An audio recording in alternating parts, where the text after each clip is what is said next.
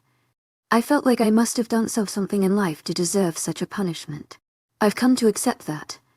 I told him. At first I thought it was my fault because that's how 𝐊𝐲 set everything up. It was part of his plan. "I promise he will pay for this soon," Shane said. Shane's hands were in fists. It was no doubt we all hated 𝐊𝐲. Shane didn't know how right he was about 𝐊𝐲 paying for everything soon. I agreed. "You know, I'm excited for it to be all over. I'm ready to put all of this behind us and be a family. I would love that. I'm thirsty. To my agent extraordinaire, 𝐿𝐴𝐿, heartfelt thanks for your unfailing patience, enthusiasm." I made us some flavored water. I stood and went to the kitchen to get the water. I brought out 2 glasses that already had water poured in them. I handed Shane his glass and he immediately drank it. We ate for a while and continued to talk about plans we had. Shane was going to work on a new project for the pack. He seemed really excited, especially because he planned on having Eric and Justin involved. After finishing eating, we went into the kitchen to wash up everything. Shane continued drinking the water I had made. He was leaning against the counter talking as I washed the dishes and out away the food. We had the stereo playing as I continued cleaning up. I held the smile as Shane continued to talk. He looked so happy and excited about what would soon be. He spoke a lot about Eleanor and what we would all do in the future. "Let's dance," Shane suddenly said. I listened to the song playing in the stereo. I laughed and shook my head. He was trying to be cute and cheesy. It made my heart squeeze. I turned to the stereo and turned up the volume. "Come here," Shane said when I didn't make a move. Shane wrapped his arm around my waist and brought me closer to him. My hands were still soapy and wet. My heels clicked on the tile floor as he started moving us around. "You're so cheesy." I laughed. "It's a beautiful song." I tilted my head to the side and continued to listen to the song. Indeed, it was a beautiful song, and it couldn't have come at a better time. I keep on running. I'm building bridges that I know you never wanted. Look for my heart, you stole it away. Now on every single road that I could take, listen. I want you to burn my bridges down. To my 𝐿𝐷𝐸𝐻𝐷𝐞𝐽 𝐿𝐷𝐸𝐻𝐷𝐞𝐽 𝐻𝐷𝐸𝐻𝐷𝐞𝐽. I want you to burn my bridges down. Set me on fire, you set me on fire. You can burn my bridges down, I love you. To my 𝐿𝐷𝐸𝐻𝐷𝐞𝐽 𝐿𝐷𝐸𝐻𝐷𝐞𝐽. With all my heart, and in so sorry if I ever hurt you. I looked up at Shane and I could see the pain behind his words. He was my mate and I get he never wanted to hurt me. He had, though, it wasn't his fault. I had to be understanding of that. I've forgiven you if you had. I admit it. I never want to lose you. Shane tightened his arms around me and brought me closer to him if possible. I leaned my head against his shoulder and closed my eyes. I could hear his heart beating in his chest. The sound was soothing to my heart. You won't. To my 𝐿𝐷𝐸𝐻𝐷𝐞𝐽 𝐿𝐷𝐸𝐻𝐷𝐞𝐽. I would lose my mind if I ever lost you. I've loved you since the day I laid eyes on you. The stubborn rogue that wanted to run away. I chuckled. You had already won me over then. I was scared and I didn't want to hurt you. I wasn't good for you. You never have to feel that way again. I'm here for you, I will protect you. I know. I pulled away and looked up at him. The music was now drowned out into the background. All I could see and concentrate on was my mate.